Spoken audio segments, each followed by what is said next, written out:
I want to tell you the story of an instrument that has vastly improved our view of the skies, sharpening our perception of the universe and penetrating ever deeper toward the furthest edges of time and space.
Looking at the night sky, we see the familiar twinkle of starlight, light that has traveled enormous distances to reach us. But we're not seeing the stars themselves flicker. The universe is gloriously transparent. The light from distant stars and galaxies can travel unchanged across space for thousands, millions, even billions of years.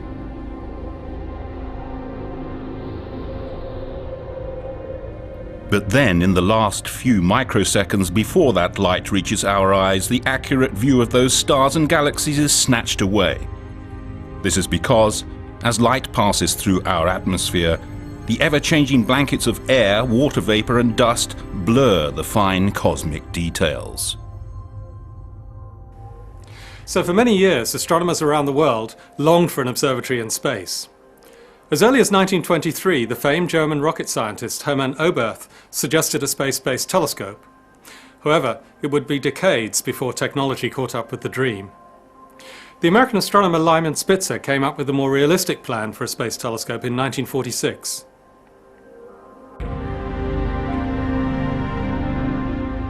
From a position in space above Earth's atmosphere, a telescope would be able to detect the pristine light from stars, galaxies and other objects well before it was distorted by the air we breathe. The result?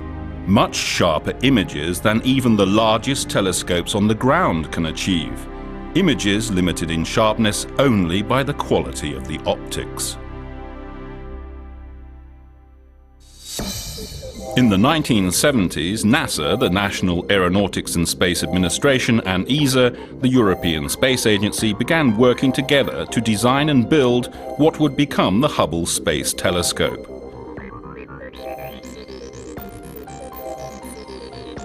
The name is a tribute to Edwin Powell Hubble, the founder of modern cosmology, who in the 1920s proved that not all that we see in the sky lies within the Milky Way.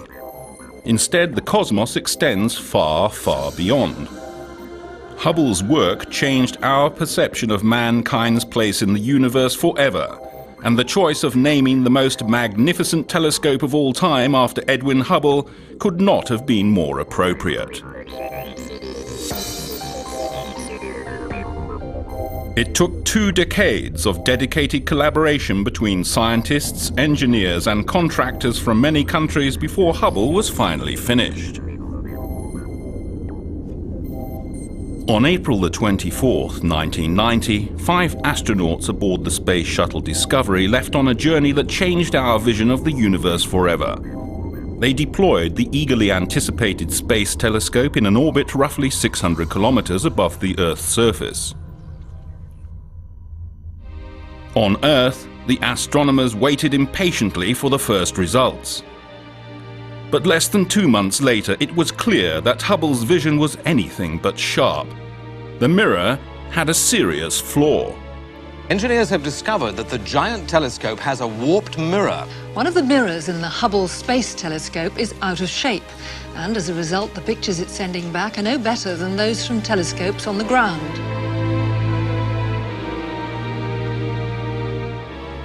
A defect in the shape of the mirror prevented Hubble from taking sharp images. The mirror's edge was too flat, by only a mere 50th of the width of a human hair. But to accomplish its mission, Hubble had to be perfect in every tiny detail. The disappointment was almost too great to bear. Not only amongst astronomers, but also for American and European taxpayers. Nevertheless, over the following 2 years, scientists and engineers from NASA and ESA worked together to design and build a corrective optics package named COSTAR, for Corrective Optics Space Telescope Axial Replacement. Hubble's masters now faced another tough decision. Which science instrument should they remove so that COSTAR could be fitted to Hubble? They eventually chose the high-speed photometer.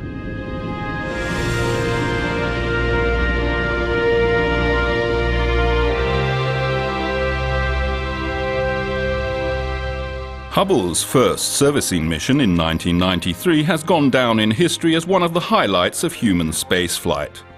It captured the attention of both astronomers and the public at large to a degree that no space shuttle mission since has achieved. Meticulously planned and brilliantly executed, the mission succeeded on all counts. COSTAR corrected Hubble's eyesight more perfectly than anyone had dared to hope. When the first images after the servicing came up on the computer screens, it was instantly clear that the glasses taken up by the astronauts were completely correcting Hubble's nearsightedness. Hubble was finally in business.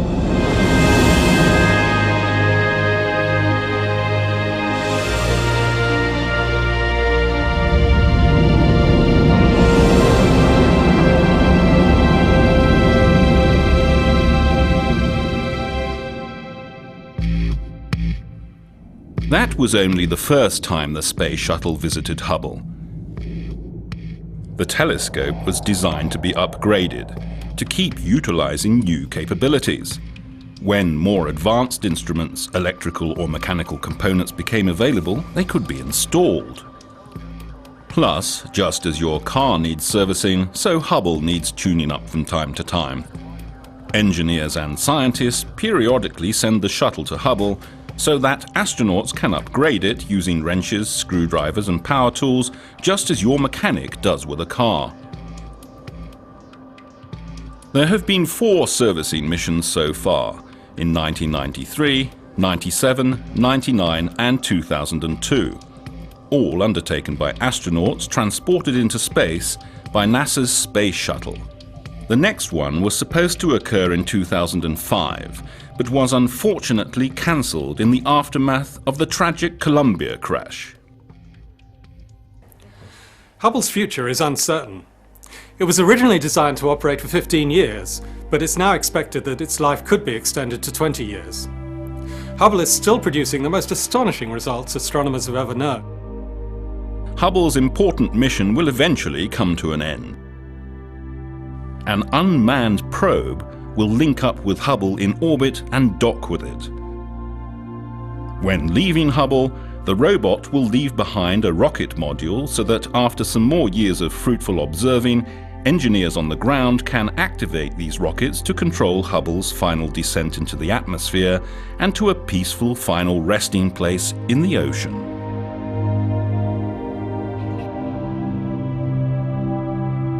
However, the retirement of the Hubble Space Telescope will not signal the end of our unrivaled view of the universe. Rather, it will mark a new beginning, an era of even more amazing discoveries and images from space. For Hubble has a successor.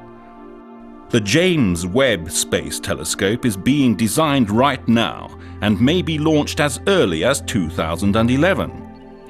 When that day comes, scientists using the James Webb Space Telescope hope to discover and understand even more about our fascinating universe.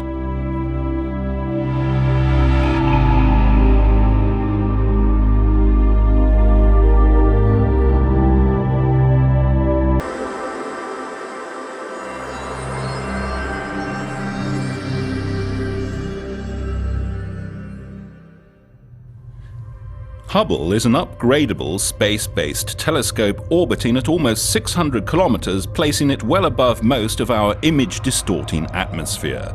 It takes about 97 minutes to complete each orbit. It is designed to take high-resolution images and accurate spectra by concentrating starlight to form sharper images than are possible from the ground, where the atmospheric twinkling of the stars limits the clarity. To gather as much light as possible from the faint objects it observes, any telescope needs the largest mirror it can get. Despite Hubble's relatively modest mirror diameter of 2.4 meters, it's well able to compete with ground-based telescopes having mirrors that are 10 or 20 times larger in collecting area. Hubble is a large satellite, about 16 meters long, or the size of a small bus. It's also one of the most complicated pieces of technology ever built. It contains over 3,000 sensors that continuously monitor the status of the hardware, so that technicians on the ground can keep an eye on what's happening. Time on Hubble is a precious commodity. Astronomers around the world regularly ask for much more time than is available. Keeping Hubble operating 24/7 is no small task. Not a second must be lost, and all operations, from observing to the so-called housekeeping tasks, such as repositioning the telescope or uploading new observing schedules, are meticulously planned. For astronomers, the most important components of Hubble are its scientific instruments. There are two groups of instruments in Hubble, here and here. The different instruments serve different purposes. Some are for making images. Some are designed to dissect the light from the stars and galaxies by spreading it out to form a rainbow-like spectrum. Hubble's unique vantage point in space makes it capable of observing the infrared and ultraviolet light that is otherwise filtered away by the atmosphere before it can reach telescopes on the ground. These forms of light reveal properties of celestial objects that are otherwise hidden from us. Some instruments, like ACS, the Advanced Camera for Surveys, are better for visible and ultraviolet observations.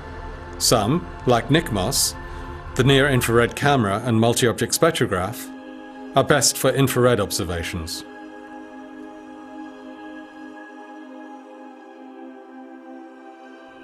Different mechanical and electrical components keep Hubble functioning.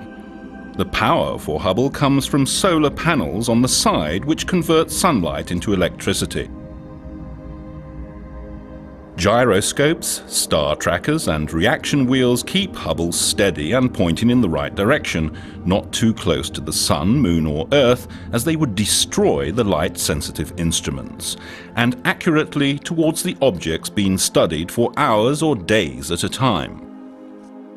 Hubble has several communication antennae on its side that are necessary for sending observations and other data down to Earth.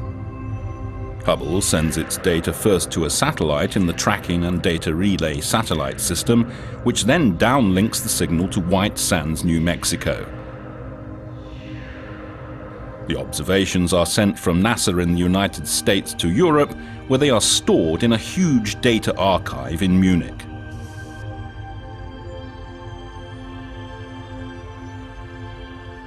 No single nation could undertake such an enormous project. Hubble has been a major collaboration between NASA and ESA, the European Space Agency, from an early stage in its life. Hubble has been of paramount importance to European astronomy. European astronomers regularly win more than 15% of the observing time with Hubble, resulting in several thousand scientific publications over the years. Two groups of European specialists work with Hubble. There are 15 people from ESA currently working at the Space Telescope Science Institute in the USA, and 20 others make up the Space Telescope European Coordinating Facility in Munich, Germany.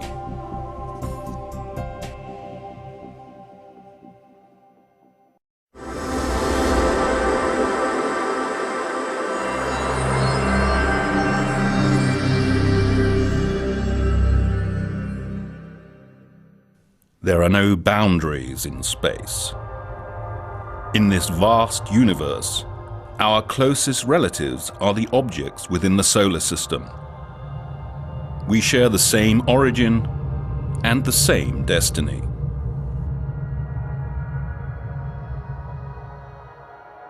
Our solar system was formed about 4.5 billion years ago from a huge gas cloud. Ironically, it could have been the deadly force of a thermonuclear blast from an exploding star in the vicinity that triggered our creation.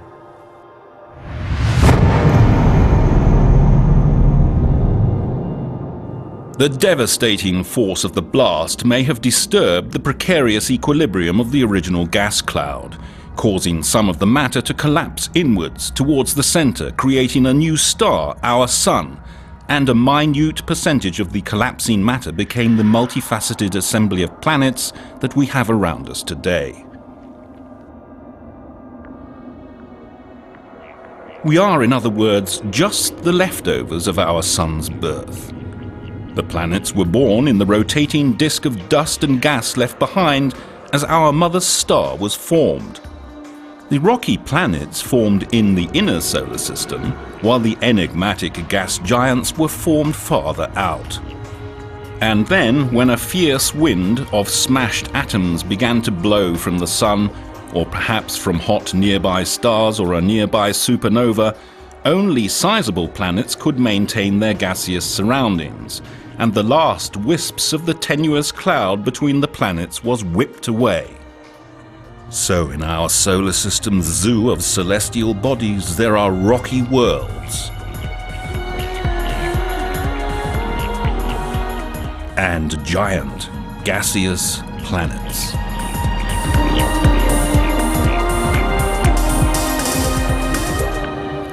Even now, there's no exact estimate of the amount of matter, or even the number of planets that exist in the solar system.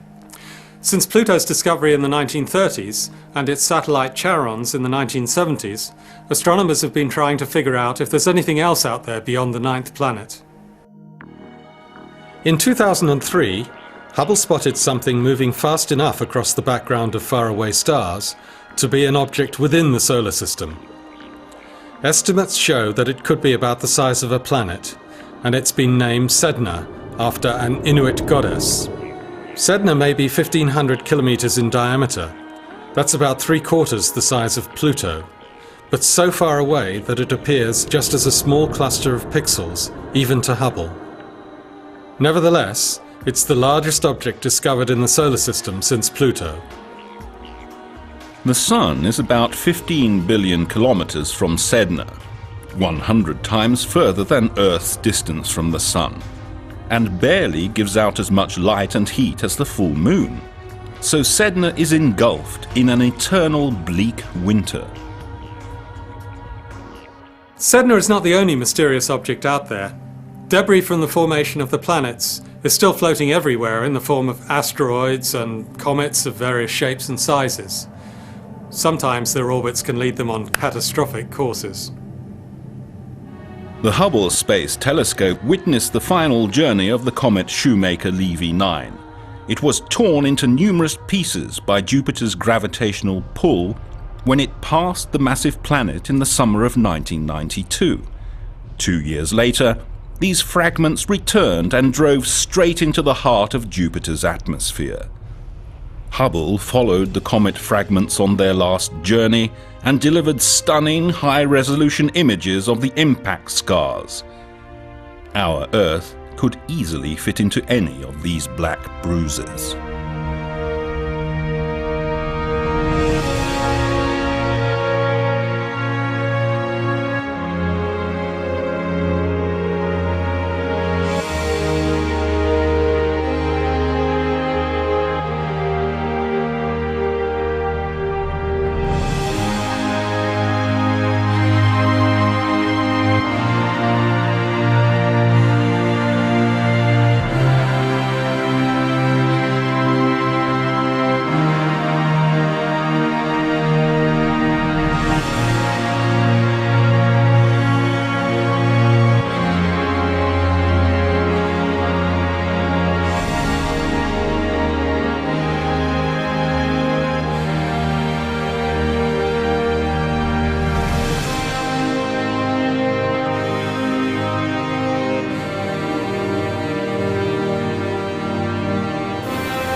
Space probes with sophisticated instruments are frequently sent to the planets of our solar system. They provide close-up investigations of these distant places. Hubble too provides its own unique service by opening a window on our solar system that is never closed.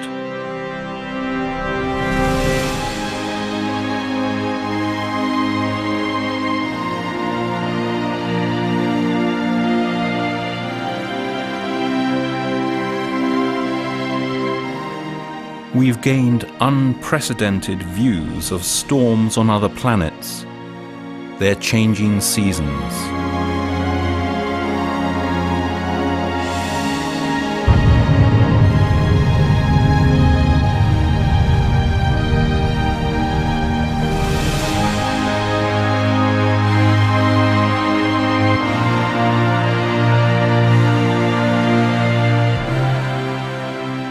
And unprecedented views of other atmospheric events, such as aurorae, known on Earth as the Northern and Southern Lights.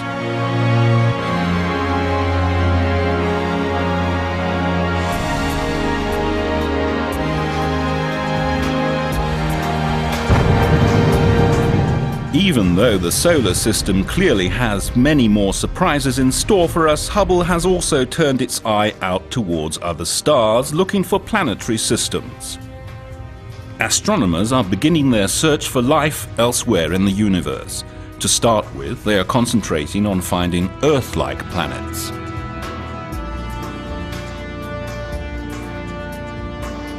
In 2001, Hubble made the first direct detection of the atmosphere of an extrasolar planet and partially determined its composition. Measuring the chemical makeup of extrasolar planetary atmospheres will one day allow us to search for the markers of life beyond Earth. All living things breathe, and this changes the composition of the atmosphere in readily detectable ways. Astronomers believe there are many planetary systems similar to ours, orbiting other stars throughout the galaxy. The birth, life, death, and rebirth of stars continues in an unending cycle, in which stars born of gas and dust will shine for millions or billions of years, die and return as gas and dust to form new stars. The byproducts of this continual process include planets and the chemical elements that make life possible. So throughout the entire vastness of space, the eternal ebb and flow of life continues.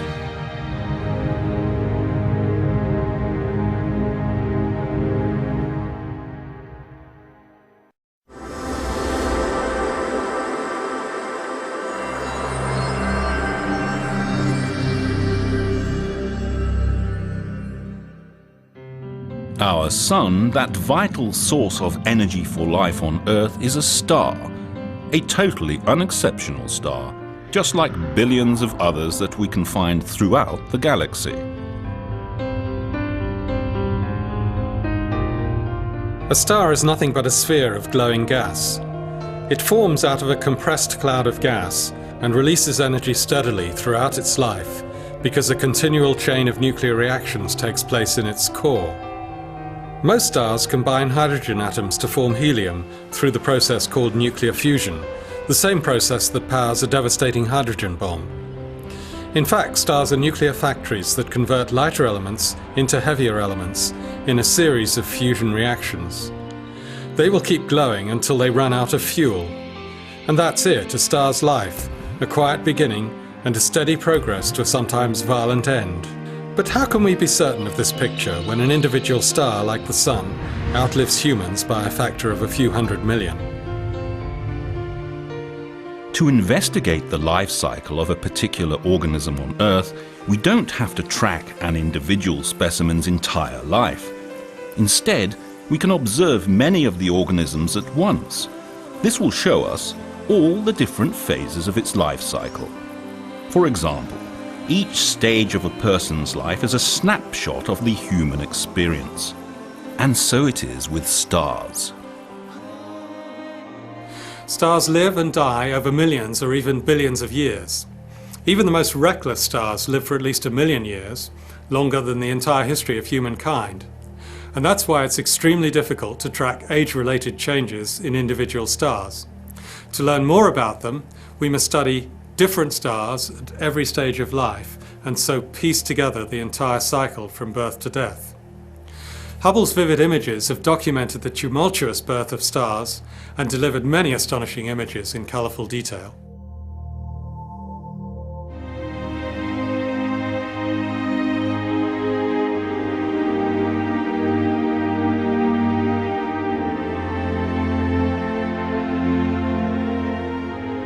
The birth of stars in neighbouring stellar maternity wards can be used as a time machine to replay the events that created our solar system.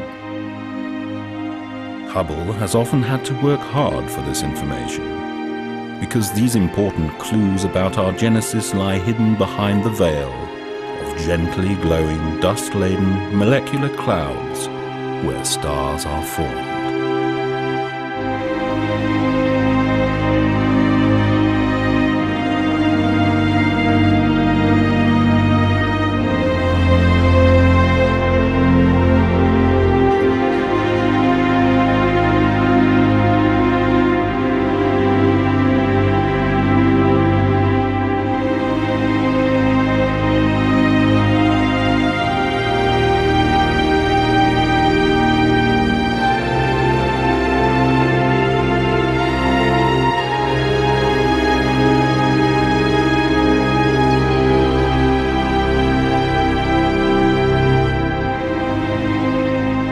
Right now, there are stars forming everywhere in the universe. Enormous glowing pillars of dusty hydrogen gas stand sentinel over their cradles, basking in the light of nearby, newly formed stars.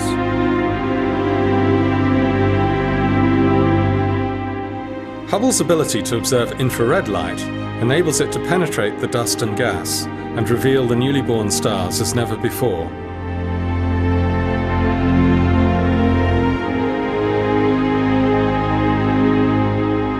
One of the most exciting of Hubble's many discoveries was the observation of dust disks surrounding some newborn stars buried deep inside the Orion Nebula. Here we are actually seeing the creation of new solar systems where planets will eventually form, just as they did in our own solar system 4.5 billion years ago.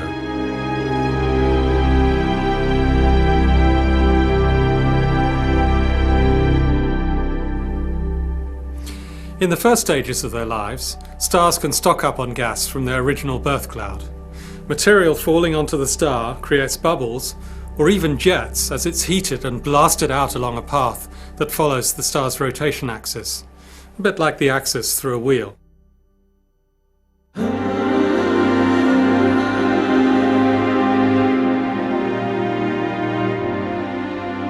Often, many stars are born from the same cloud of gas and dust. Some may stay together through their whole lifetime, keeping step as they evolve, like childhood friends that you keep for life. The stars in a cluster will all have the same age, but will have a range of different masses, and this means that very different destinies await them.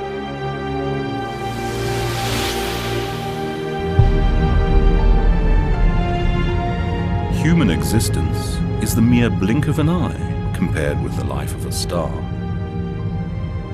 So the direct observation of a transition between different stages of a star's life can only come about by lucky chance.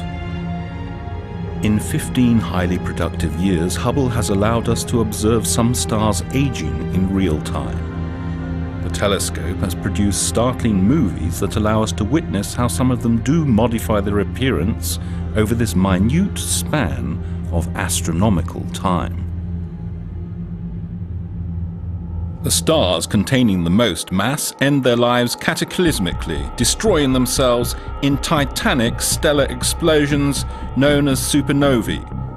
For a few glorious months, each becomes one of the brightest objects in the entire universe, outshining all the other stars in its parent galaxy. Since its launch in 1990, Hubble has watched the drama unfold in supernova 1987A, the nearest exploding star in modern times. The telescope has been monitoring a ring of gas surrounding the supernova blast. Hubble has observed the appearance of bright spots along the ring, like gemstones on a necklace.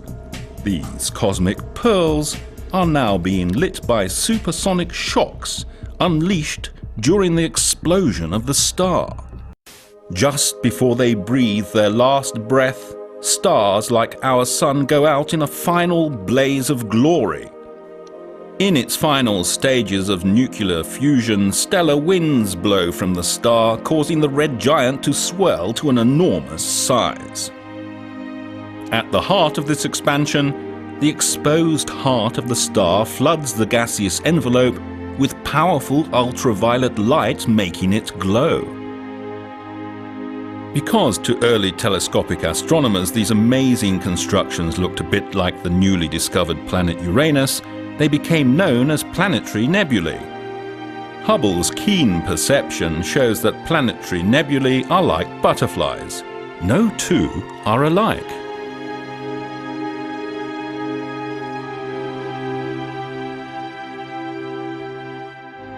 Hubble's dazzling collection of planetary nebulae show surprisingly intricate glowing patterns. Pinwheels, swirling jets, elegant goblet shapes, barrel shapes, or even rocket engine exhausts.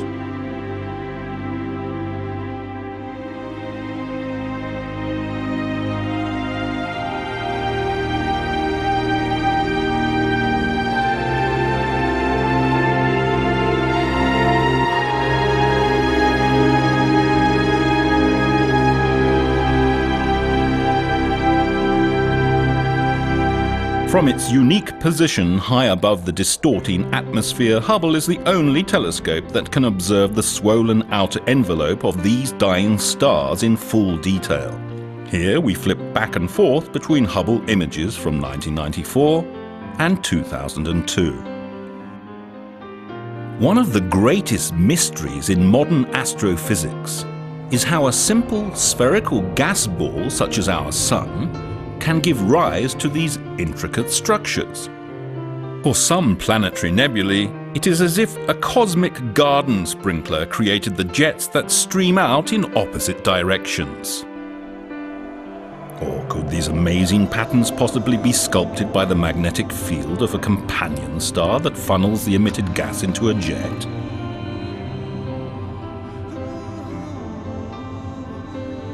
Whatever their cause, in only 10,000 years, these fleeting cosmic flowers disperse in space. Just as real flowers fertilize their surroundings as they decompose, the chemical elements produced inside the star during its life are dispersed by the planetary nebula to nourish the space around it, providing the raw material for new generations of stars, planets, and possibly even life. Because they disappear so quickly on a cosmic timescale, there are never more than about 15,000 planetary nebulae at any one time in our Milky Way. A more lasting monument to the dead star is the tiny heart it leaves behind. Known as a white dwarf, each of these exceptionally dense Earth-sized stars are fated to spend the rest of eternity gradually leaking their residual heat into space, until eventually, in many billions of years, they approach the frigid minus 270 degrees centigrade of space.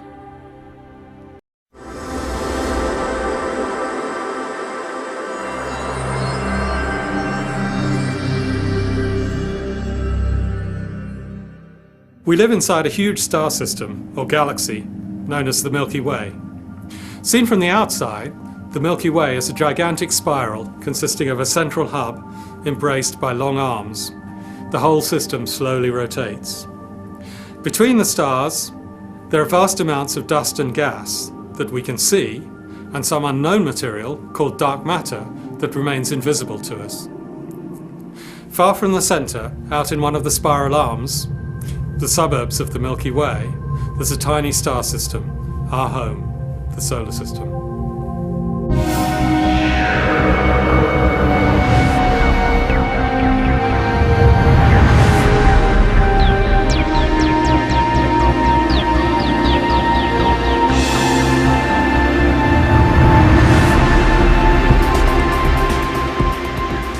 When we look up on a clear night, we can see about 5,000 of the closest stars. Our eyes struggle to see beyond 1,000 light years because of the dust that blankets space and dims the distant starlight. So without a telescope, we can only see a minute portion of the entire 100,000 light-year wide Milky Way. For the Milky Way contains several 100 billion stars, many like our own Sun, although several 100,000 million is an almost unfathomable number. It is only the beginning. Astronomers believe there are more than 100 billion galaxies in the universe. How many stars would that be?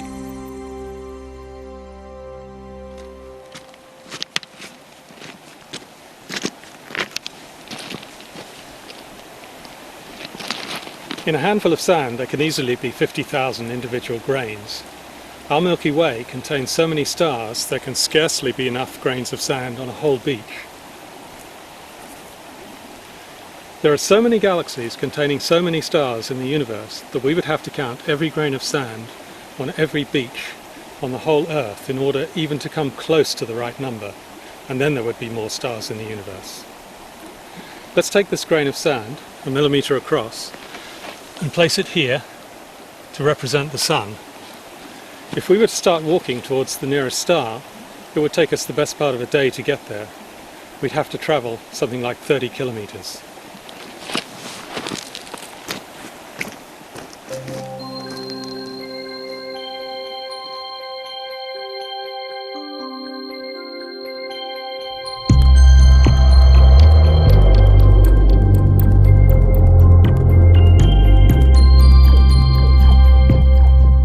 So galaxies are mostly large collections of emptiness. If we could squeeze together all the stars in the Milky Way, they would easily fit into the volume of space between our Sun and the nearest star. In fact, to completely fill that volume, we would have to pack in all the stars from all the galaxies in the entire universe.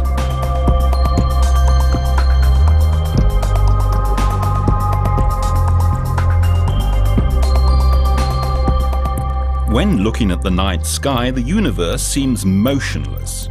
This is because our lifespans are nothing but brief drops in the universal ocean of time. In fact, the universe is in constant motion, but we would need to watch for vastly longer than a lifetime to perceive that motion in the night sky. Given enough time, we would see stars and galaxies move. Stars orbit the center of the Milky Way, and galaxies are pulled together by each other's gravity. Sometimes they even collide. Hubble has observed numerous galaxies crashing together.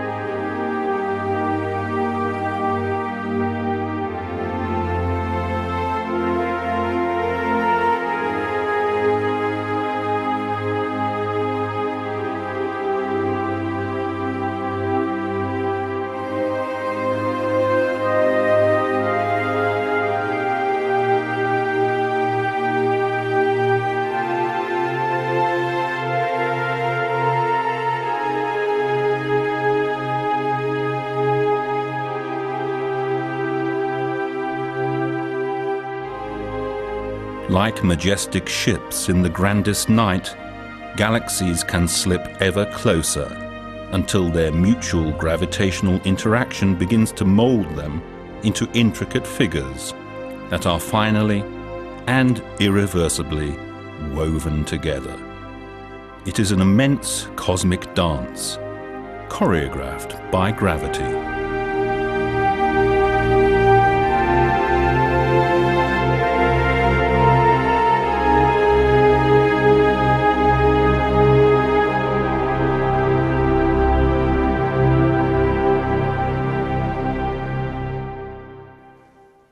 When two galaxies collide, it's not like a car crash or two billiard balls hitting each other.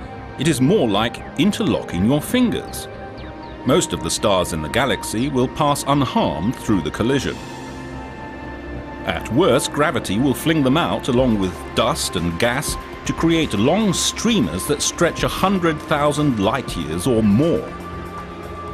The two galaxies, trapped in their deadly gravitational embrace, will continue to orbit each other, ripping out more gas and stars to add to the tails.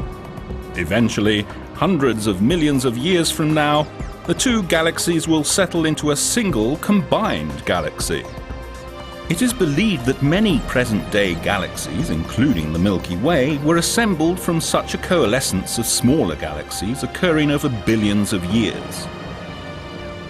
Triggered by the colossal and violent interaction between the galaxies, stars form from large clouds of gas in firework bursts, creating brilliant blue star clusters. Our own Milky Way is on a collision course with the nearest large galaxy, the Andromeda Galaxy. They are approaching each other at almost 500,000 kilometers per hour, and in 3 billion years will collide head-on. The direct collision will lead to a magnificent merger between the two galaxies, during which the Milky Way will no longer be the spiral galaxy we are familiar with. Instead, it will evolve into a huge elliptical galaxy containing all of its own stars and all of those of the Andromeda Galaxy too. Seen from the Earth, the collision will look something like this. Although this will not happen for a very long time, there are other dark forces of nature in play everywhere around us, even as we speak.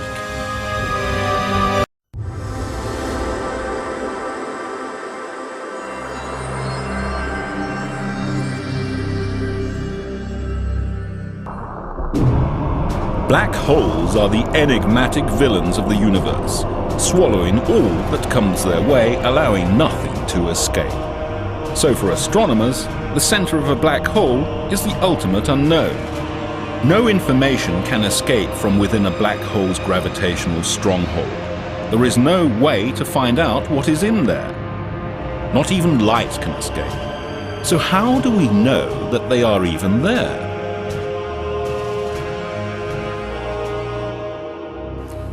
Black holes themselves cannot be observed directly. However, astronomers can see the indirect effect of black holes because the one thing they do possess in abundance is gravity. Hubble's high resolution has revealed the dramatic distorting effects of black holes on their surroundings. And not just gravity. Astronomers find that when material is packed tightly enough around a black hole, it can ring like a bell. This is the actual note produced by a black hole some 250 million light-years from Earth. It reverberates through the disk and has been altered here to fall within the range of human hearing. In reality, it's B-flat, some 57 octaves below middle C. Astronomers believe that black holes are singularities, simple points in space, no volume, no extension, but infinitely dense. Black holes can be created during the final collapse of a massive star many times the size of the Sun. The stellar corpse left after the demise and collapse of a massive star can be so heavy that no force in nature can prevent it crumpling under its own weight into an infinitely small volume. Although matter has apparently disappeared, having been compacted into nothingness, it still exerts a powerful gravitational pull, and any stars or other objects that come too close can be pulled in. For any black hole, there is a point of no return called the event horizon. Once something, a nearby star, say, is pulled in past this point, it will never be seen again. On its way towards the event horizon, the doomed star will begin to follow a fatal spiraling orbit.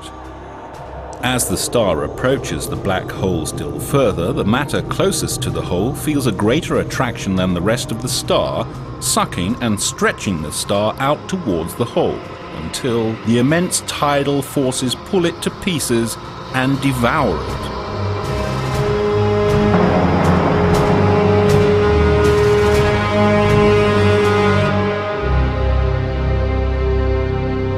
quirkier aspects to these objects too. A twisting of space and time that warps and slows even the passage of time.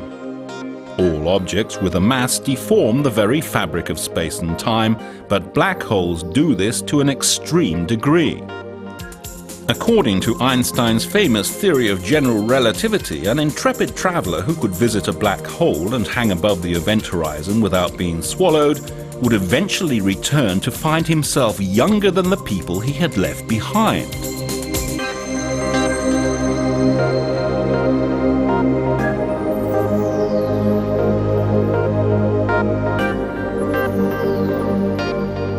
Perhaps the most curious objects astronomers have hypothesized about are wormholes. A wormhole is essentially a short cut through space-time from one point in the universe to another point in the universe. Maybe wormholes, if they exist, will someday allow travel between regions in space faster than it would take light to make the journey through normal space.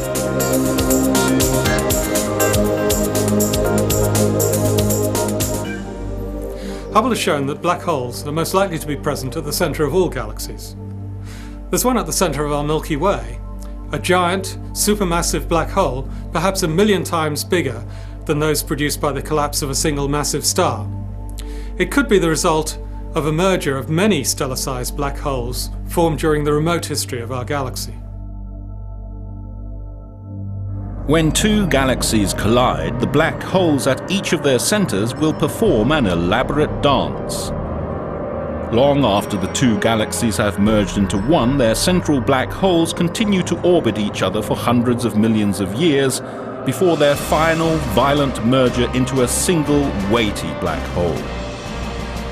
This final process is so powerful that it changes the fabric of space-time enough that we may be able to observe it from the Earth with a new breed of gravitational wave telescopes or from special spacecraft in orbit. However, compared with the millions of years it takes for galaxies to merge, the final cataclysm at the cores would be relatively brief. So the odds of seeing such an event are small. Until as recently as 50 years ago, astronomers thought the universe was a mostly peaceful place, but this is far from the truth. Space is often shaken by violent events. Cataclysmic explosions of supernovae, collisions of whole galaxies, and the tremendous outpourings of energy resulting from matter crashing into black holes. It was the discovery of quasars that gave us the first glimpse of this turmoil. To ground-based telescopes, quasars look like normal stars, and that's exactly what astronomers first thought they were, naming them quasi-stellar objects. But quasars are in fact much brighter and further away than stars. They can shine more brightly than 1,000 normal galaxies and are powered by supermassive black holes. Stars that orbit too close are pulled apart, draining into the quasar-like water into an enormous cosmic sink. The spiraling gas forms a thick disk heated to a high temperature by its free-fall motion towards the black hole. The gas blasts its energy into space above and below the disk in colossal jets. Quasars are found in a wide range of galaxies, many of which are violently colliding. There may be a variety of mechanisms for igniting quasars. Collisions between pairs of galaxies could trigger the birth of quasars, but Hubble has shown that even apparently normal, undisturbed galaxies harbour quasars. But quasars are not the only high-energy objects astronomers have found. A serendipitous discovery is something you make whilst looking for something else. Such events have often changed the course of astronomy. Gamma-ray bursts were discovered serendipitously in the late 1960s by US military satellites on the lookout for Soviet nuclear tests.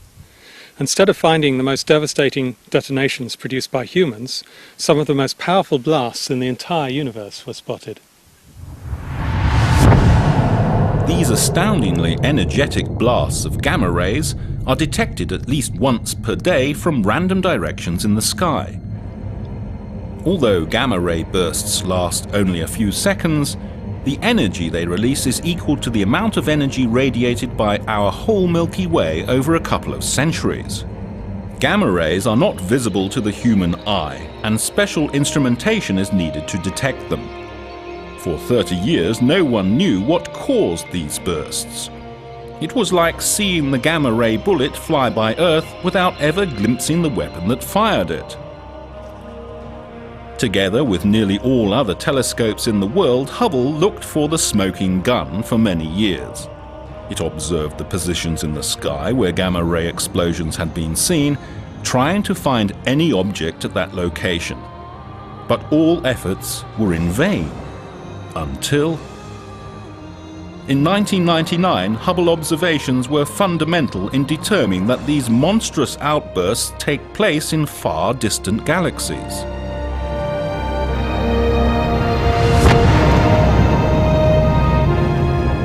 The cause could be the blast produced in the final cataclysmic collapse of a massive star, or the dramatic encounter of two very dense objects such as two black holes, or a black hole and a neutron star.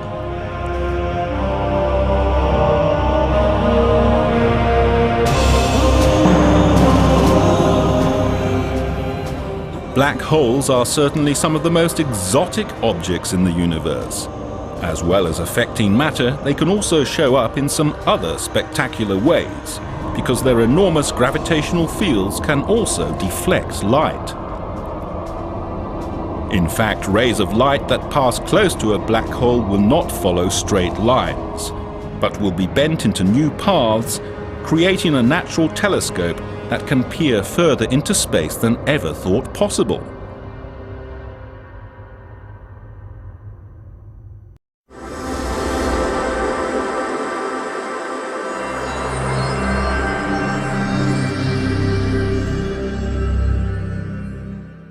Just as a wanderer in the desert sees a mirage when light from remote objects is bent by the warm air hovering just above the sand, we may also see mirages in the universe.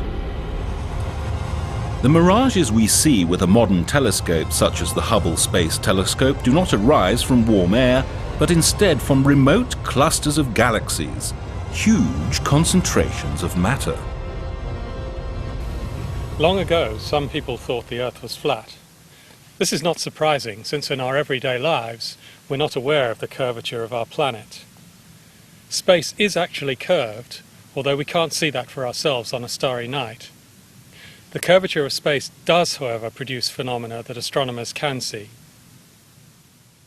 One of Albert Einstein's predictions is that gravity warps space and therefore distorts rays of light in the same way that ripples on a pond create a warped honeycomb pattern of light on the sandy bottom.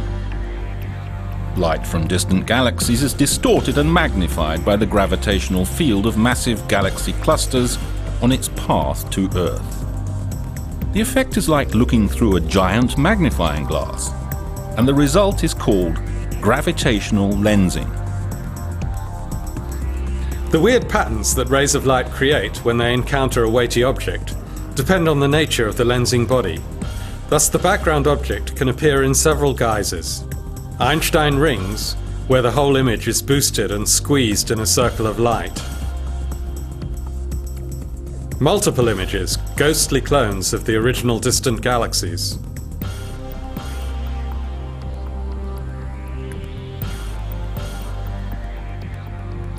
Or distorted into banana-like arcs and arclets.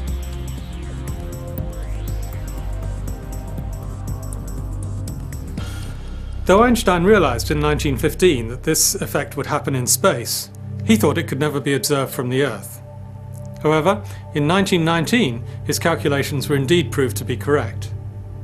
During a solar eclipse expedition to Principe Island near the west coast of Africa, led by the renowned British astronomer Arthur Eddington, the positions of stars near the obscured solar disk were observed. It was found that the stars had moved a small but measurable distance outwards on the sky compared with when the Sun was not in the vicinity.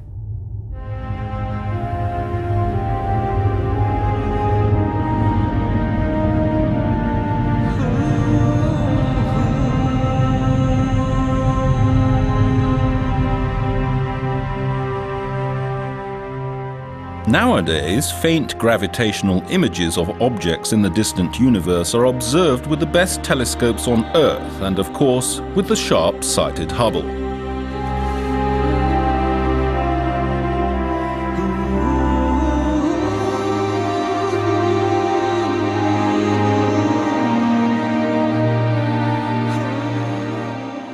Hubble was the first telescope to resolve details within the multiple arcs, revealing the form and internal structure of the lensed background objects directly.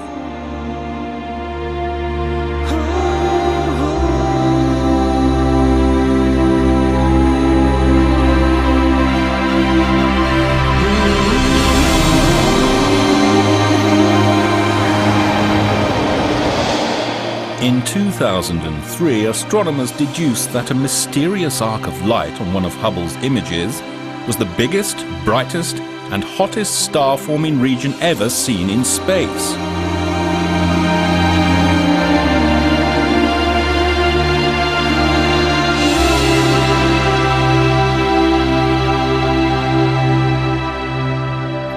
It takes fairly massive objects, for example clusters of galaxies, to make space curve so much that the effect becomes visible in deep images of the distant universe, even with Hubble's astonishing resolution. And so far, gravitational lenses have been observed mainly around clusters of galaxies, which are collections of hundreds or thousands of galaxies and are thought to be the largest gravitationally bound structures in the universe. Astronomers know that the matter we see in the universe is just a tiny percentage of the total mass that must be there. For matter exerts a gravitational force, and the visible stuff is simply not enough to hold galaxies and clusters of galaxies together. Since the amount of warping of the banana-shaped images depends on the total mass of the lens, gravitational lensing can be used to weigh clusters and to understand the distribution of the hidden dark matter.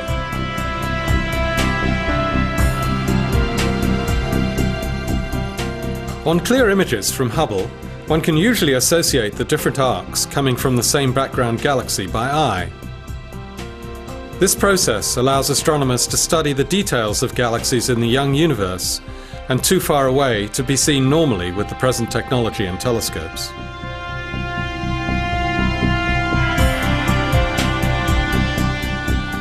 A gravitational lens can even act as a kind of natural telescope.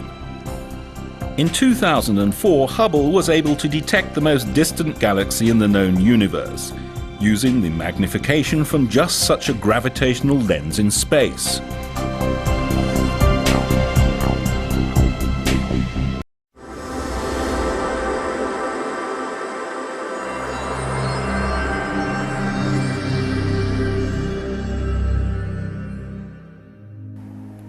Light may travel through a vacuum at the highest speed anything can ever reach, but it's still a finite speed. This means that it takes a while for light rays to travel between 2 points in space. The speed of light in space is about 300,000 kilometers per second. Now 300,000 kilometers is nearly the distance from the Earth to the Moon, and so it takes just over a second for light to travel from the Moon to the Earth. So when we look at the Moon, we're seeing it as it was just over a second ago.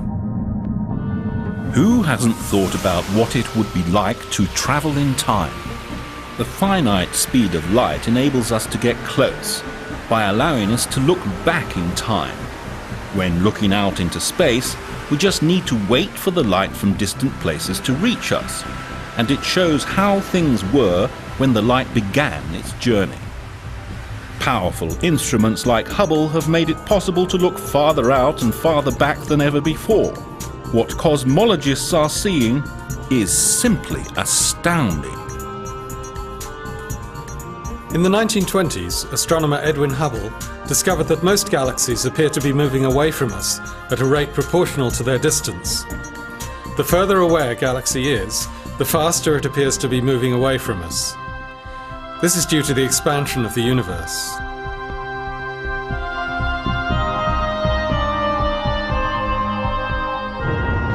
That expansion began in a titanic explosion called the Big Bang many billions of years ago. The rate of expansion holds the key to estimating the age and size of the universe. This rate is called the Hubble constant. The age and size of the universe can be estimated by running the expansion backwards, until everything is compressed into that infinitely small point of energy from which the universe was generated. The top-ranked scientific justification for building Hubble was to determine the size and age of the universe. The quest to determine the Hubble constant precisely was headed by the key project team, a group of astronomers who used Hubble to look for remote, accurate milepost markers, a special class of stars called Cepheid variables.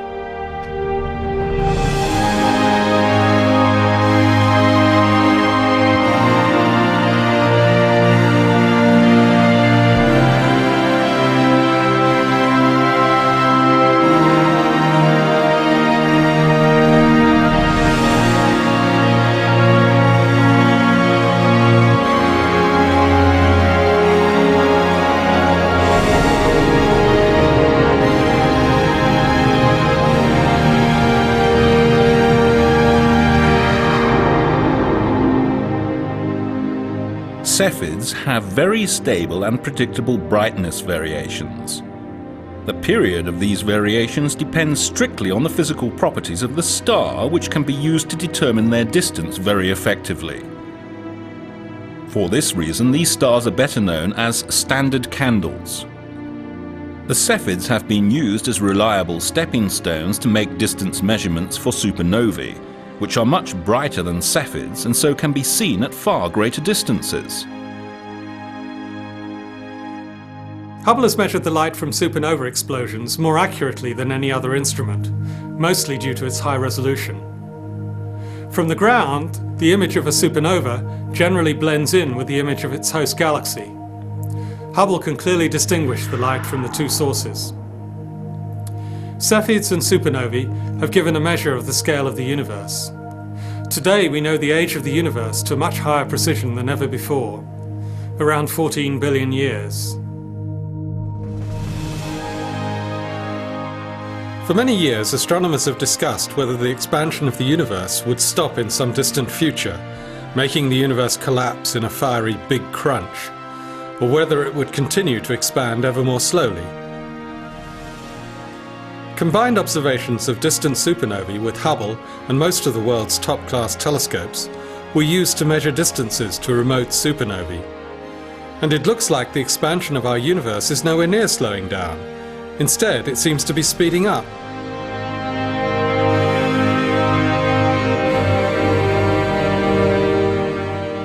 When Hubble was used to measure how the expansion of the universe has changed with time, it turned out quite surprisingly that during the first half of cosmic history, the expansion rate was actually slowing down. Then, a mysterious force, a sort of anti-gravity, made the universe hit the gas pedal, starting the acceleration we see today. This suggests an extraordinary fate for the universe, because it implies that the anti-gravity force is getting stronger all the time. If this continues, it will eventually overwhelm all gravity and catapult the universe into a super-fast acceleration that will shred everything into its constituent atoms. Cosmologists have called this nightmare scenario the Big Rip.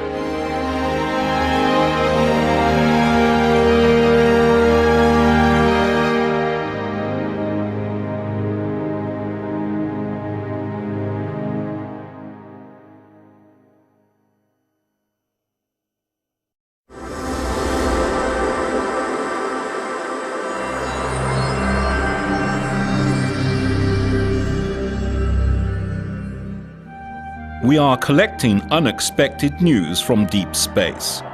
Just as geologists dig deeper underground to find ever more ancient fossils bearing witness to ever more remote epochs, so astronomers excavate deeper and deeper towards the beginning of time by looking for light coming from fainter and thus more distant objects. Hubble started a new era we could call astroarchaeology, and it began during Christmas 1995. Pointing the world's most sophisticated telescope at the same piece of sky for 10 days in a row may sound a bit strange. And this was what many astronomers thought when they tried it for the first time at the end of 1995. Deep field observations are long-lasting exposures pointing at a particular region of the sky. They aim to reveal faint objects by collecting as much light as possible over a long period of time. The deeper an observation goes, the fainter are the objects that become visible. Objects in the sky can appear faint either because their intrinsic brightness is low or because their distance is great. When this experiment was first proposed, an experiment consisting of staring at the same patch of the sky for weeks, nobody really knew whether it would have led to interesting scientific results.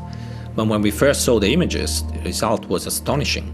We could see more than 3,000 galaxies in this small field.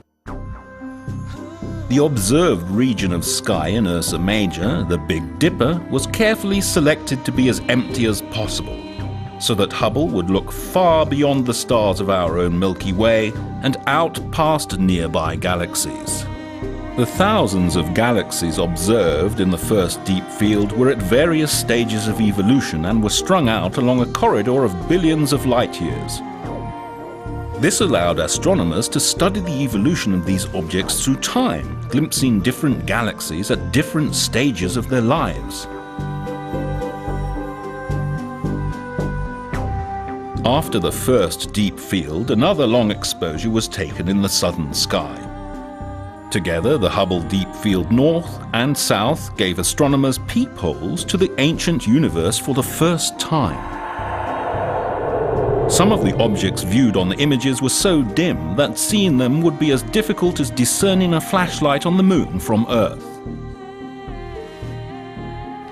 And we could definitely tell that the Hubble Deep Field has opened a new era in observational cosmology, transforming our view of the distant universe. The Hubble Deep Fields have caused a real revolution in modern astronomy. After the first deep field, almost all ground and space-based telescopes were pointed at the same area for long periods. Some of the most interesting results in astronomy have emerged from this fruitful synergy between instruments of different sizes, in different environments, and with sensitivity to different wavelengths. They gave us the first clear picture of the star formation history throughout the universe. Astonishingly, they showed that star formation peaked within the first few billion years of the universe's creation. At that time, stars were forming at over 10 times the rate they are today.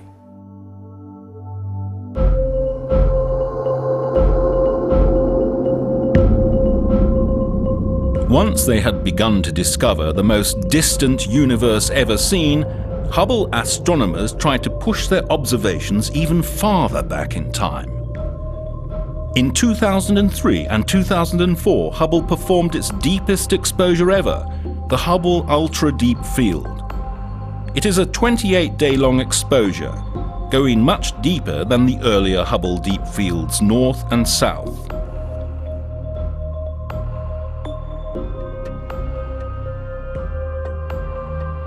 The Hubble Ultra Deep Field reveals the first galaxies to emerge from the so-called Dark Ages, the time shortly after the Big Bang when the first stars reheated the cold, dark universe. Just after the Big Bang, in the newborn, fast-expanding universe, before the era of the stars and galaxies, the distribution of matter was fairly smooth.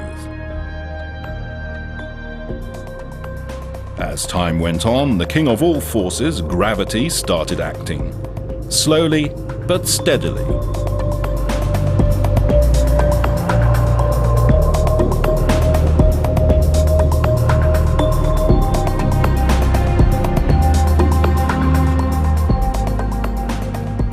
Under the influence of gravity from the mysterious dark matter, small clumps of normal matter started to coalesce in regions where the density was slightly higher than average. With no stars to light up space, the universe was in its dark age. Where the density of the clumps became higher, even more matter was attracted, and a competition between the expansion of space and gravity took place. Where gravity won, regions stopped expanding and started to collapse in on themselves. The first stars and galaxies were born.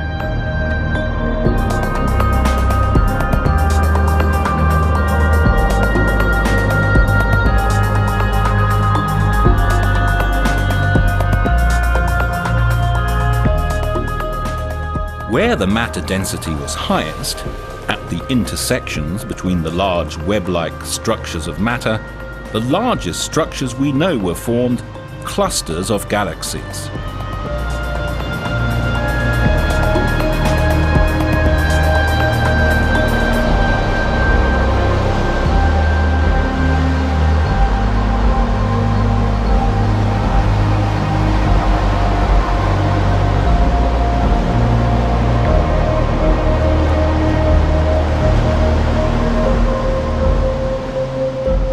The deep field images are studded with a wide range of galaxies of various sizes, shapes and colours. Astronomers will spend years studying the myriad shapes of the galaxies in this image to understand how they formed and have evolved since the Big Bang. In vibrant contrast to the image's rich harvest of classic spiral and elliptical galaxies, there is also a zoo of oddball galaxies littering the field. Some look like toothpicks, others like links on a bracelet. A few appear to be interacting with each other. Their strange shapes are a far cry from the majestic spiral and elliptical galaxies we see today. These oddball galaxies chronicle a period when the universe was more chaotic, when order and structure were just beginning to emerge. One of the great things about Hubble is that there are many instruments on board that can make different observations at the same time.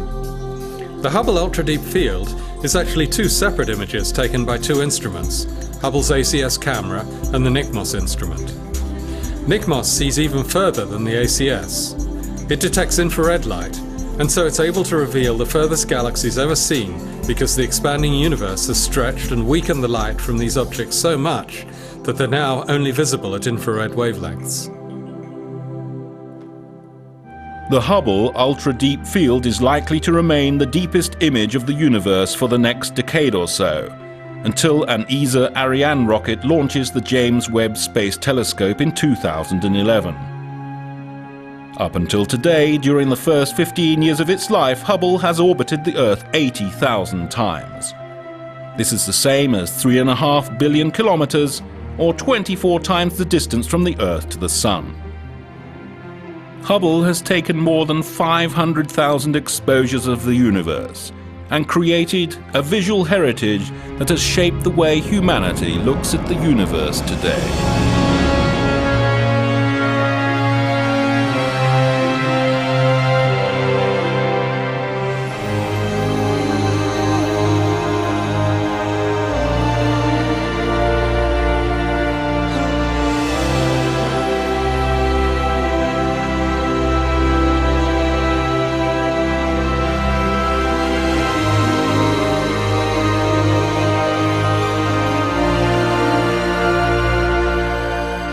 But Hubble's perhaps greatest legacy has been to open our eyes to the incredible beauty of nature, not only out there in the depths of cosmos, but also everywhere around us in our daily lives. And it's nowhere finished yet.